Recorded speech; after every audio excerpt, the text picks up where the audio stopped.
Welcome to news అడ్డా. స్థానిక సంస్థల ఎన్నికల వేళ కాంగ్రెస్ లో చిచ్చు. రేవంత్ కు చుక్కలే. స్థానిక సంస్థల ఎన్నికల షెడ్యూల్ రానే వచ్చింది. ఈ స్థానిక సంస్థల ఎన్నికలు అధికార కాంగ్రెస్ పార్టీకి తలనొప్పిగా మారే పరిస్థితి ప్రస్తుతం కనిపిస్తుంది. తెలంగాణ రాష్ట్ర వ్యాప్తంగా ఇటీవల డీసీసీ అధ్యక్షుల ప్రకటన కాంగ్రెస్ పార్టీలో చిచ్చు పెట్టింది. రాష్ట్ర వ్యాప్తంగా అన్ని జిల్లాల్లోనూ డీసీసీ అధ్యక్షుల ప్రకటన పైన అంతర్గతంగా అసంతృప్తి చోటు చేసుకుంది. ఇప్పటికే పంచాయతీ సర్పంచ్, వార్డు సభ్యుల ఎన్నికలకు షెడ్యూల్ రావడంతో అన్ని జిల్లాల్లోనూ పార్టీ నేతలను, కార్యకర్తలను ఏకతాటి మీదకు తీసుకురావడం సాధ్యమవుతుందా అంటే కష్టమే అనే అభిప్రాయం వ్యక్తమవుతుంది. ఉదాహరణకు నల్గొండ జిల్లా కాంగ్రెస్ పార్టీ అధ్యక్షుడిగా కైలాష్ నేతను అధిష్టానం నియమించింది. మంత్రి కోమటిరెడ్డి వెంకటరెడ్డి కైలాష్ ను డీసీసీ అధ్యక్షుడిగా నియమించడం పైన తీవ్ర అభ్యంతరం వ్యక్తం చేశారు. తనపైన, తన కుటుంబం పైన అనుచిత వ్యాఖ్యలు చేసిన కైలాష్ పై క్రమశిక్షణ చర్యలు తీసుకోవాలని సీఎం కు మంత్రి కోమటిరెడ్డి వెంకటరెడ్డి లేఖ రాశారు. కైలాష్ నేతను అధ్యక్ష పదవి నుంచి తొలగించి వేరే వారికి ఇవ్వాలంటూ సీఎం రేవంత్ రెడ్డికి మంత్రి కోమటిరెడ్డి వెంకటరెడ్డి లేఖ ద్వారా విజ్ఞప్తి చేశారు.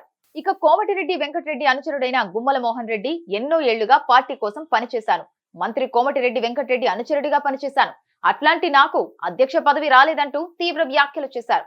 సీఎం రేవంత్ రెడ్డి తన అనుచరునికే అధ్యక్ష పదవి ఇచ్చాడని గుమ్మల మోహన్ రెడ్డి ఆరోపించారు. వరంగల్ జిల్లా డీసీసీ అధ్యక్షుడు విషయానికి వస్తే పార్టీ కోసం ఎప్పటి నుంచో పనిచేసినా అందరినీ కలుపుకోయే నాయకత్వ లక్షణాలు బాగా ఉన్న, స్థానికంగా పట్టు ఉన్న నాయకుడు. వద్దన్నపేట ఎమ్మెల్యే కేఆర్ నాగరాజు విషయంలో కీలకంగా పనిచేసిన వాడు. ఏ వర్గంలోనూ లేని కుందూరు వెంకటరెడ్డి వంటి నాయకులకు అవకాశం దక్కలేదు. డీసీసీ ప్రెసిడెంట్ గా ఉన్న ఎర్రబెల్లి స్వర్ణ, కొండా సురేఖ వర్గం నుండి మీసాల ప్రకాష్, నవీన్ రాజు వంటి నాయకులు, బసవరాజు సారయ్య వర్గం నుండి మహమ్మద్ ఆయూబ్ తో పాటు మరో బీసీ, ఎస్సీ అభ్యర్థులు పోటీ పడ్డారు. దొంతి మాధవరెడ్డి వర్గం నుండి ఆయన అనుచరులు డీసీసీ అధ్యక్షుడికి పోటీ పడ్డారు. చివరకు మైనార్టీల నుండి మహమ్మద్ ఆయూబ్ నే నియమించారు.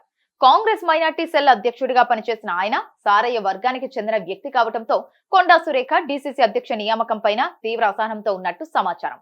ఒక్క నల్గొండ, వరంగల్ జిల్లాల్లోనే కాదు, రాష్ట్ర వ్యాప్తంగా అన్ని జిల్లాల్లోనూ ముఖ్య నాయకుల అనుచరులు డీసీసీ అధ్యక్ష పదవి కోసం పోటీ పడ్డారు.